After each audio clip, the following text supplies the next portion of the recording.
যেতে যেতে পথে পূর্ণিমা রাতে চাঁদ উঠেছিল গগনে। হায় হায়। রামপুকুর জঙ্গলে বেশ গভীরে একটি ছোট্ট পুকুরের পাশে বাস করত হাসি নামে একটি হাঁস। হাঁসটি দুটি ডিম পেড়েছিল, আর ডিম দুটি ফুটে কিছুদিনের মধ্যেই ছানা হবে। তাই হাঁসটি ছিল অনেক খুশি, কেননা হাঁসটি এই প্রথমবারের মতো মা হতে চলেছে।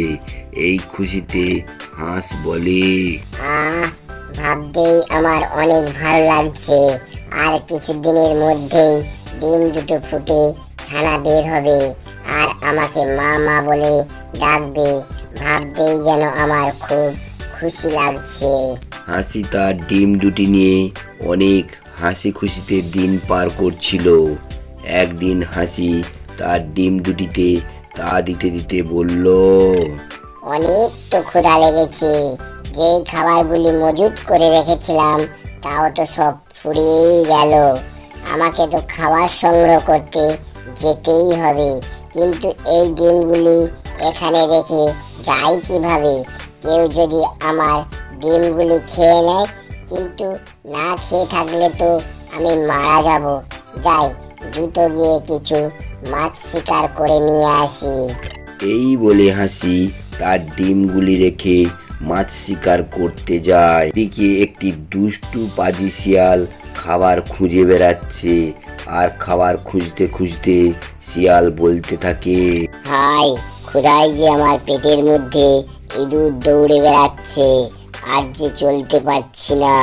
ওই ঈগলের জন্য কোথাও গিয়ে শান্তি করে শিকার করতে পারি না। শিকার করতে গেলেই শয়তান ঈগল এসে আমার খাবারে ভাগ বসায়। এমনটি বলতে বলতে শিয়াল হাসির বাড়ির কাছে চলে আসে।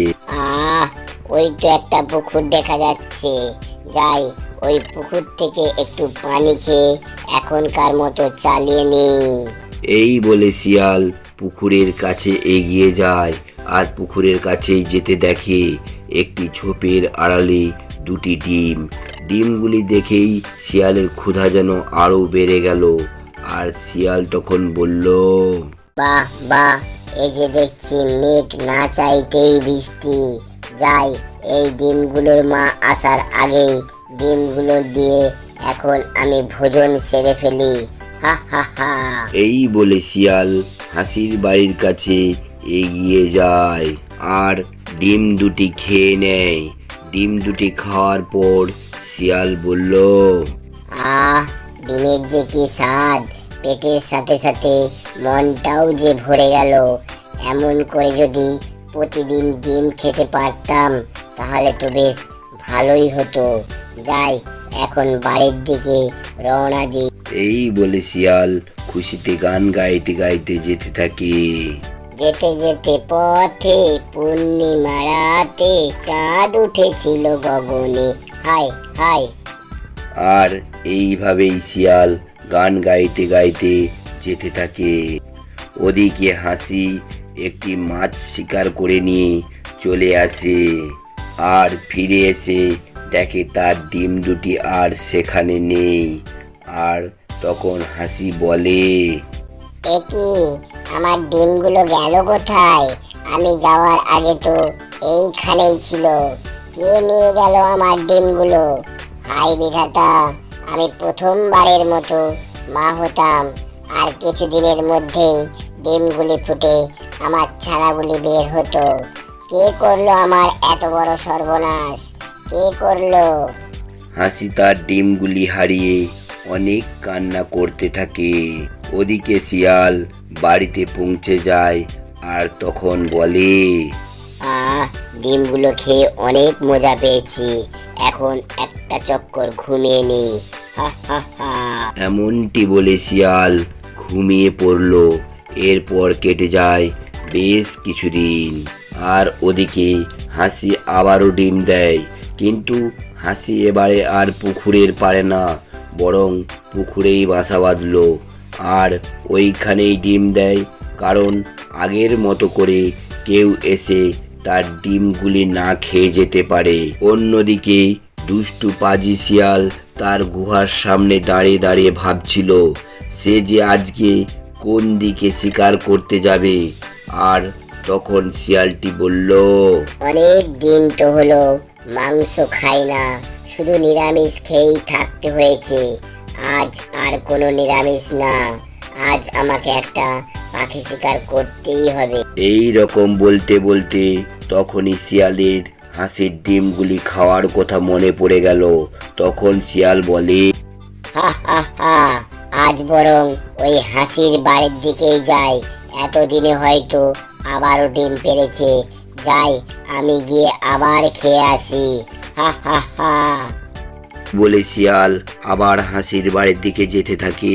হাঁসটি তখন ডিমে তা দিচ্ছিল, আর তখনই শিয়ালটি সেখানে চলে আসে আর এসে দেখে হাঁসটি এবার বাসা বানিয়েছে পুকুরে।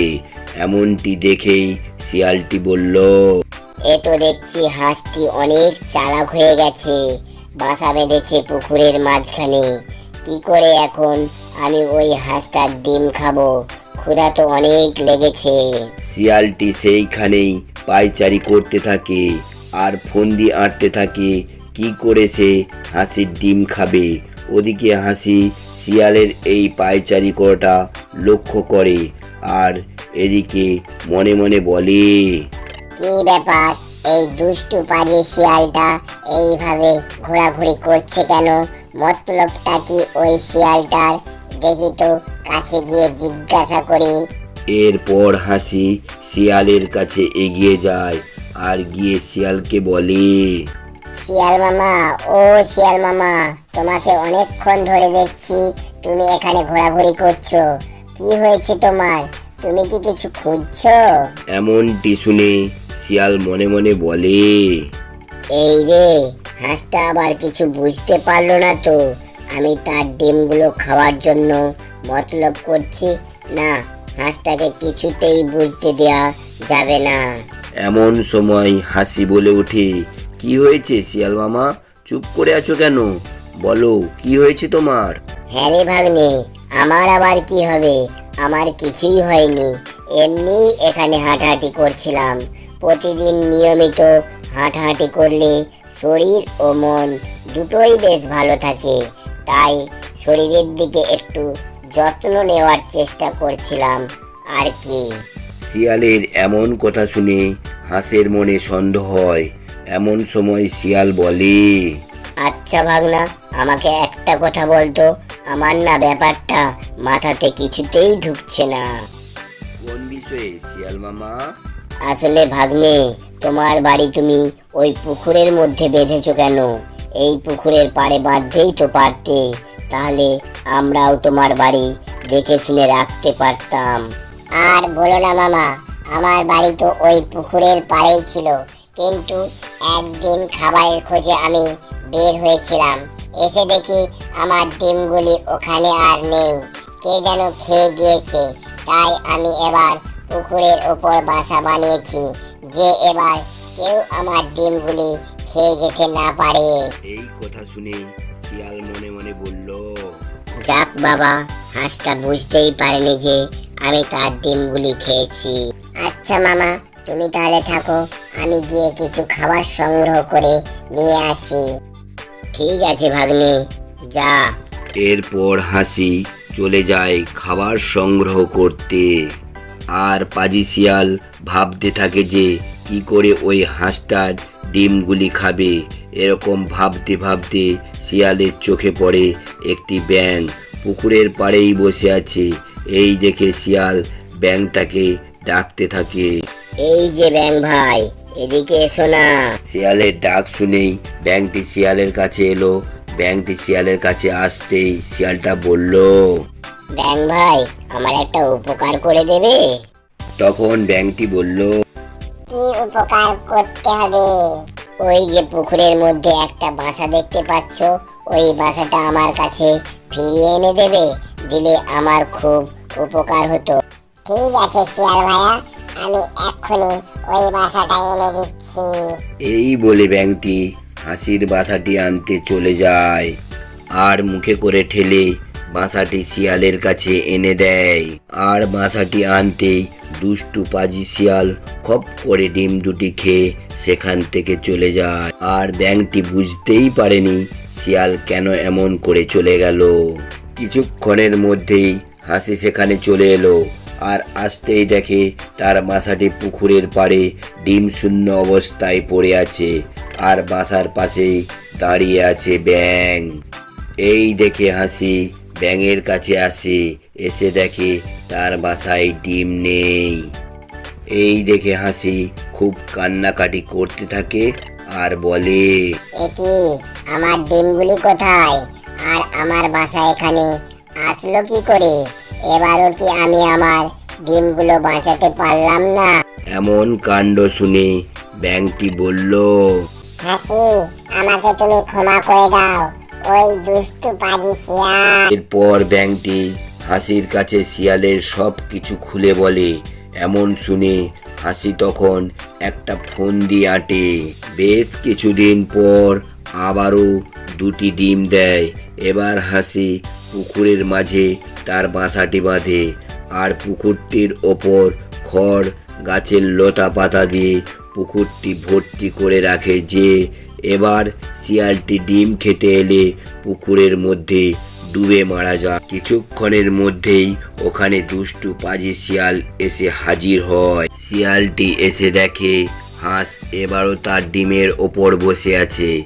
আর এবার সে পুকুরে নয়, শুকনো জায়গায় বাসা বেঁধেছে।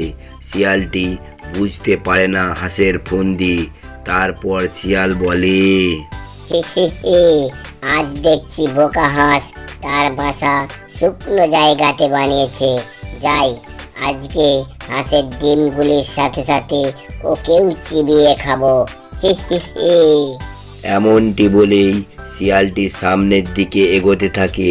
শিয়ালটি কিছু দূর এগোতে শিয়ালের ভারে পুকুরের ওপরের পাতাগুলো সরে যায় আর শিয়াল পানির মধ্যে পড়ে যায়। আর তখন শিয়াল চিল্লাতে থাকে আর বলে, বাঁচাও বাঁচাও, আমি আর তোমার ডিম খাবো না, আমাকে বাঁচিয়ে নাও।